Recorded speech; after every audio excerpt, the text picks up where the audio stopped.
kunnen ze zich wel voorstellen. Okay, we are here with Henk and Marianne, our world travelers, overlanders, who I stumbled across yesterday at the Woodstock Farmers Market while getting a cup of coffee, and we became fast friends, and they have given us the pleasure of spending the night in our backyard here in Woodstock Village. We're right here on Doubleday Hill, which, by the way, is the last featured climb in the Vermont Overland Grand Prix bicycle race, but that's another story. But we're right here in my backyard. There's Violet, our 5-month-old Jack Russell, and Hank is going to give me the pleasure of giving me a little tour of his handmade, he did it all himself, actually many years ago. Hank, 12 years ago we did the camper setup? In half a year the car and the camper will be 20 years old. Wow. So the camper itself is about 19 years old. Yeah. 18, 19, yes. Fantastic. So starting with the bumper, you were just saying. Yeah. I told you we had the spare tires on the roof first, but that was finally too hard for the roof. So then in Australia we bought this bumper, and so we have the wheel carrier on the back, and that's also for the weight it's better. The engine is in the front and something heavy in the back, and these things I designed it myself. We put our Coleman 2-burner stove on petrol, on gas, put it here, and there is then the water container and the pots and the pans. So we have our kitchen here at the back of the camper. Perfect.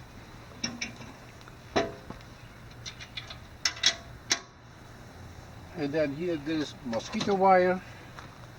Inside there is a fridge, and you can see 2 exhaust pipes here.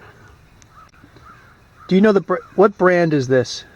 Cool Freeze. Yeah, Okay. it's we bought it in the US. Yep. It's designed in Germany, and this is our 3rd refrigerator already. And you will see here 2 exhaust pipes, and one is for the hot air heating on diesel. And you see the outlet here. The hot air would come out of there. Here, there's the thermostat. Here's the cooking on diesel. Also, we can pull this out, and we can also cook inside. And this can work without the truck running? Yes. Even the heat? Yeah. So it's like is it Webasto? Like a Webasto heater? Yes. Like you find in Mercedes, right? Yeah. Yeah. But let's go on. Yeah. In the back. What you see here is sand plates. Great. They are from the Second World War, and there were hooks on both sides, so you could hook them together, and the Germans made a temporary airfield with those sand plates. Fantastic. And now we use them if we are getting stuck in the mud or in the snow, and we also use them because we can pull it out any further, and we can hang it on here. Huh. So if you put a padlock here and a padlock over there, the whole camper is blocked and nobody could enter it. That's ingenious. That's great. Great redundancy. I love it. And we also could use it on the side, hang it on the side with a steel cable to that thing. And we have another outdoor kitchen, additional. Fantastic.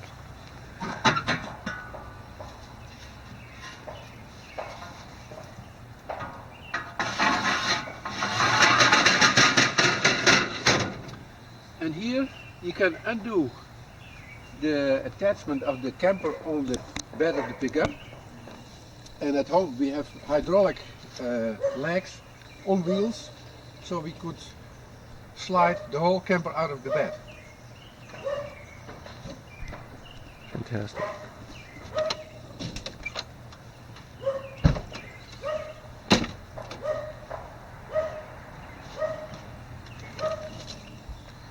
In the US, you have laundromats, but in Africa, this is our laundromat.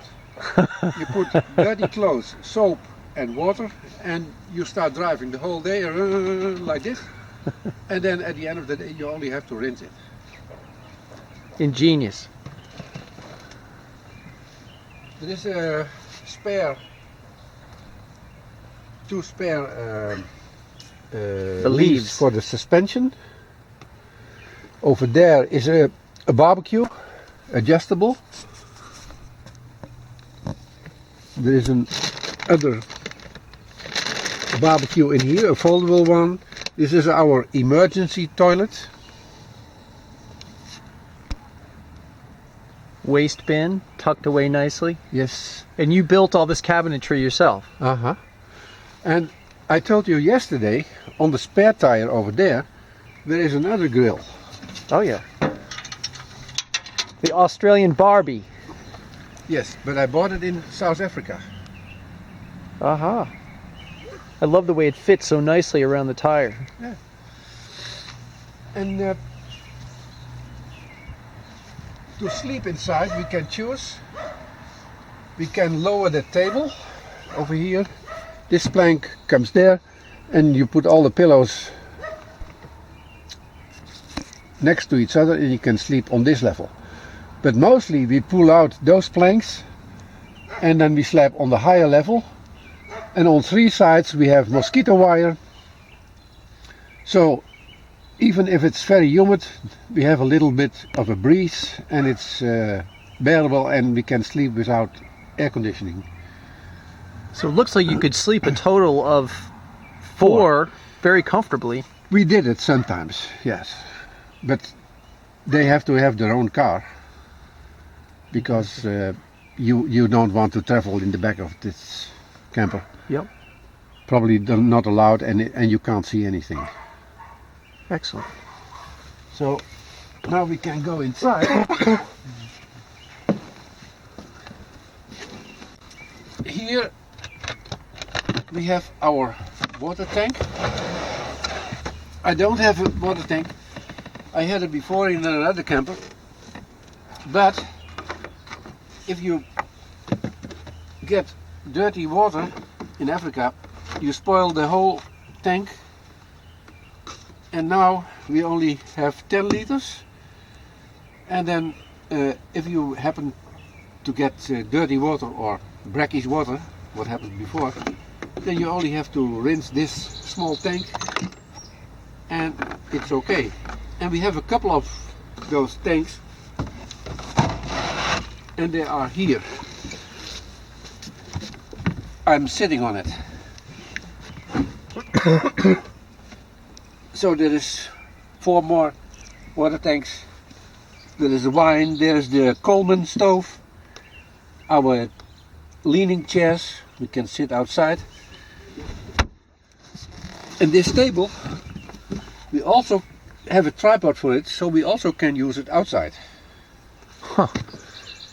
Henk, you know what I love about all of this setup so far is the fact that these are commonly available things that you can purchase for rather inexpensively, and there's all sorts of systems now on the market that you can buy for lots and lots of money that you've been able to accomplish with using fairly common household items.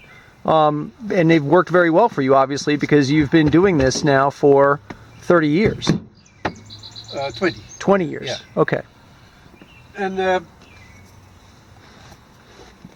under here we have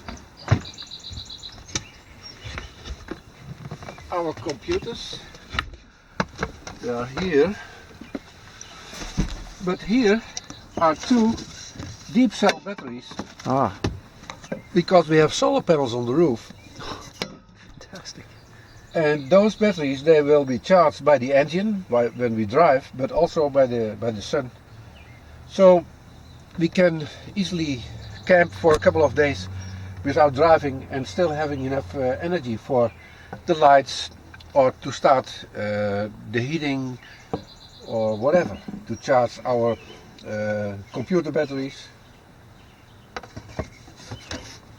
And this is all oil, spare parts, yeah, full of small things when you have to do repairs. Excellent. I love all the storage. Brake fluid, clutch fluid, coolant fluid. I carry everything. I also like the way you've kept heavier items low. Yeah. I've noticed that there's very little high up.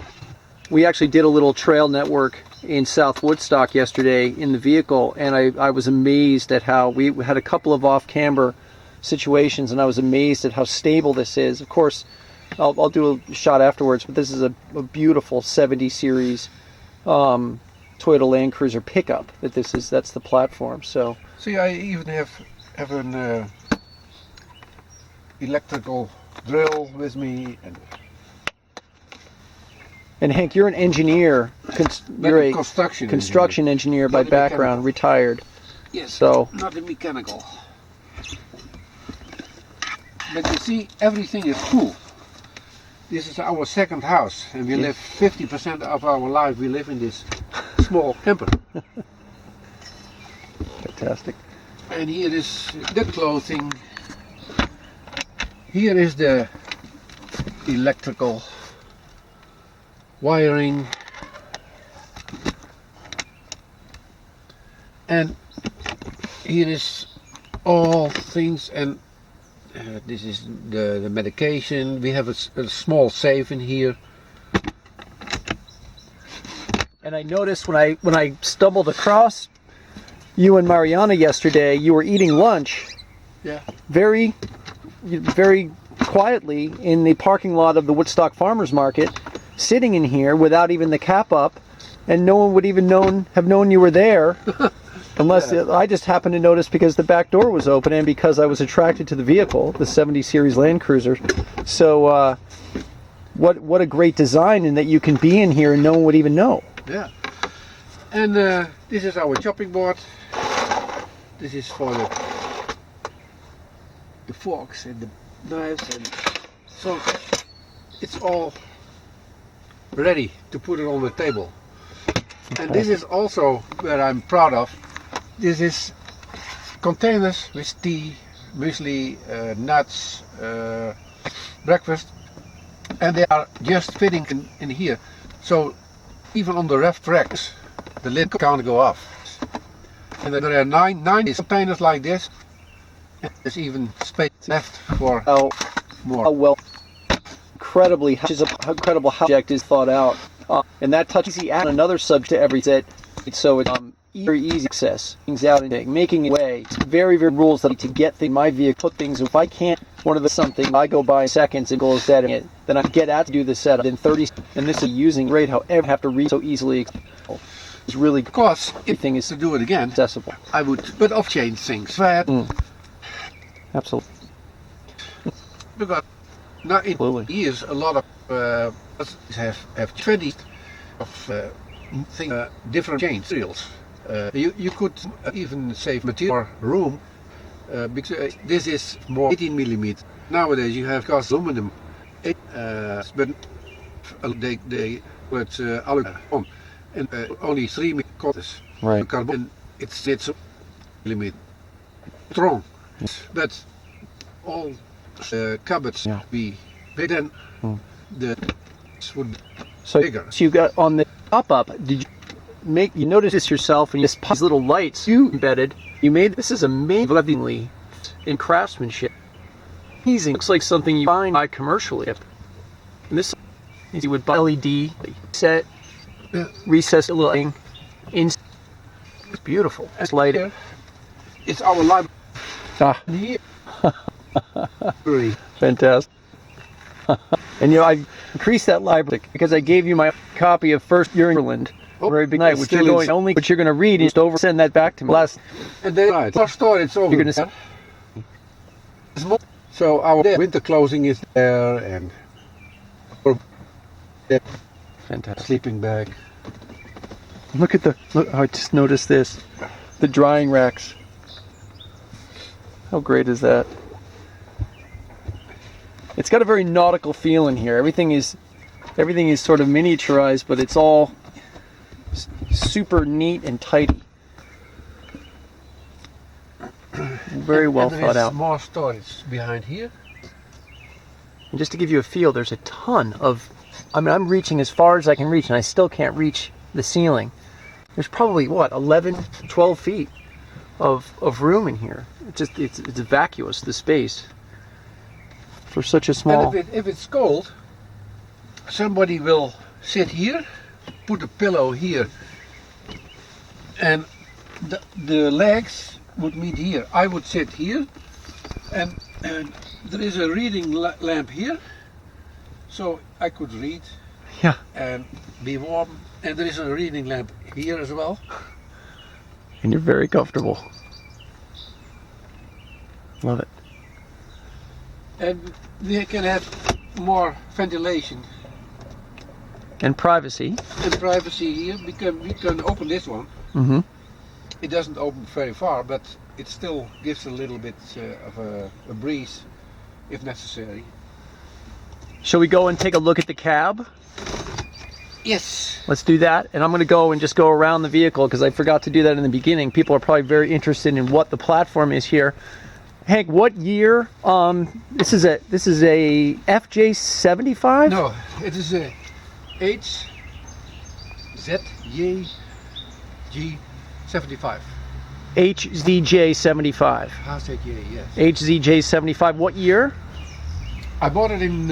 Oh, it's a 95. It's a 1995. 6-cylinder turbo diesel? No turbo. No turbo. No electronics. Naturally aspirated diesel. Okay, great. Yeah.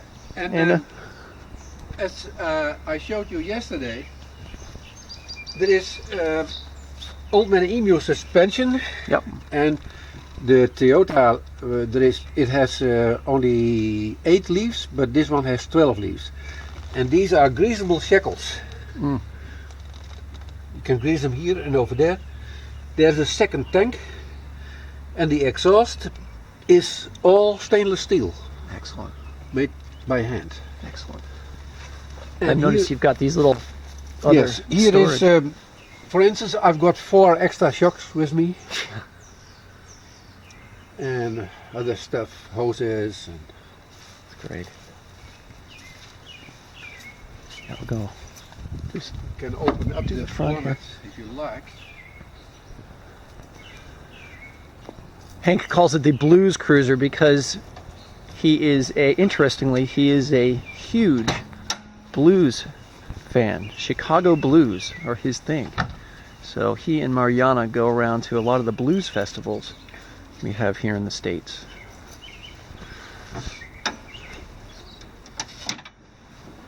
Look at this beautiful There's motor. an electrical winch, 24 volts.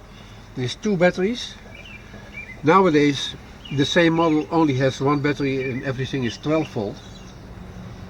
But this one is still 24 volts, and it's very powerful because you just have to click and it runs.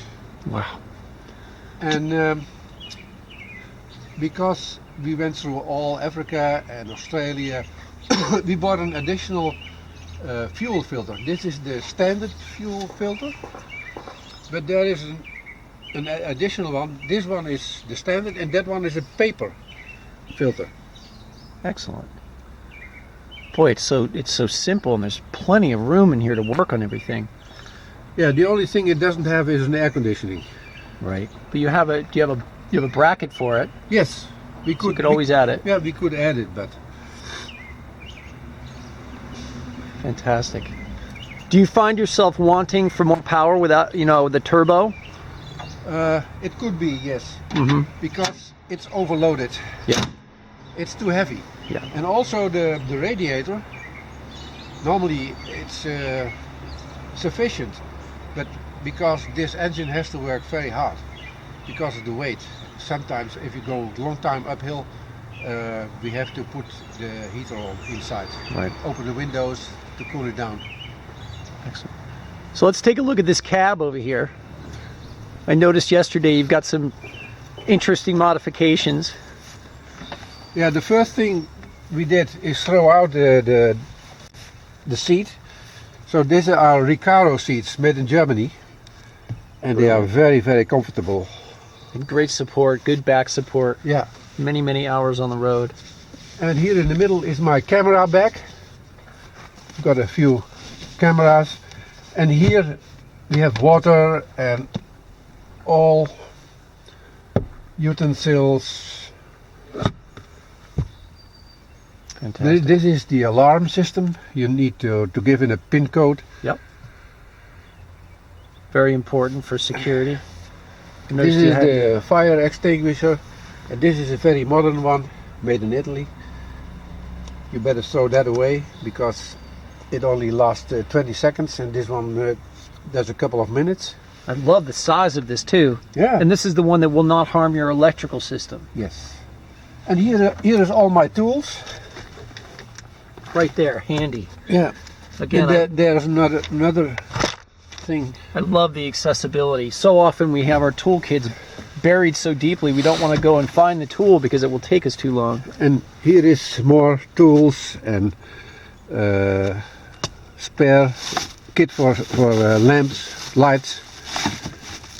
And behind the other chair there's the compressor.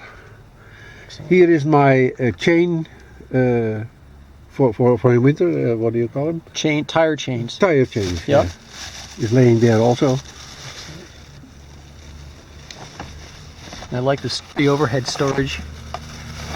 Very easy to find everything. And this is your hands-free Car kit, microphone, loudspeaker. Can put the cell phone in here. This is the second tank meter. This is for the GPS. This is our radio. And Henk, I asked you last night over dinner about war stories, about breakdowns.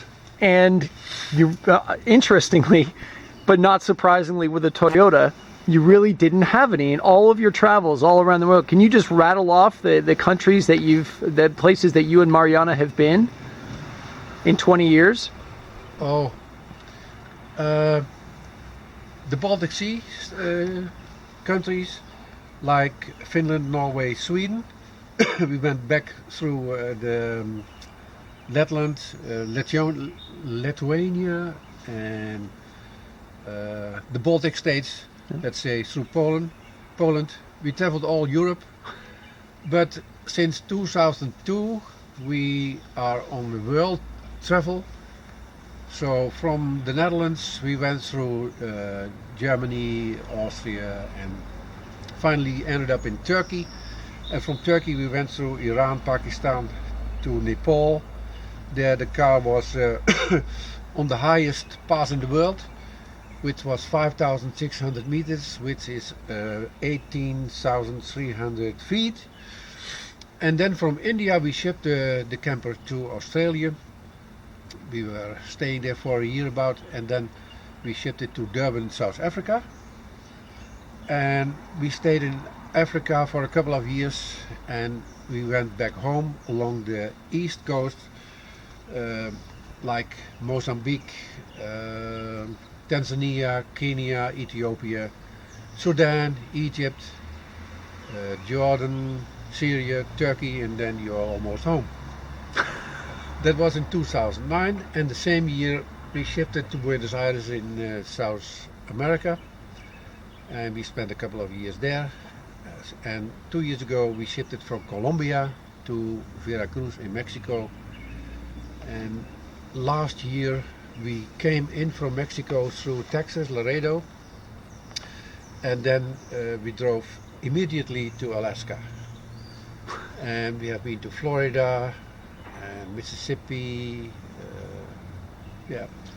Fantastic. So many states in the U.S. That's incredible. Including Canada. That's Amazing. Amazing. And you said to me, you said, but one of the keys to not having a catastrophic breakdown is you address these issues as they come up, and really try to do preventive maintenance. Yeah, for instance, the alternator or the starting engine, I let them rebuild every so many kilometers. Right. I don't wait until they break down. Right. But I carry a lot of spare parts, including a water pump, the belts, of course, the clutch cylinder, the clutch slave cylinder, and a lot of more things like shocks. Fantastic. Well, I'm running out of card space here, but this has been phenomenal. And I'll give one last shot of the whole setup right here.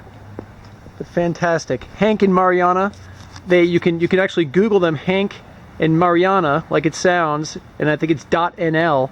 And they've got their whole website, and I'll put a link to that when I post this video. Just fascinating people, and it's been one of the greatest pleasures of my whole overlanding life to have met them. And they're going to continue their journey today, but we all wish them the best of luck in everything.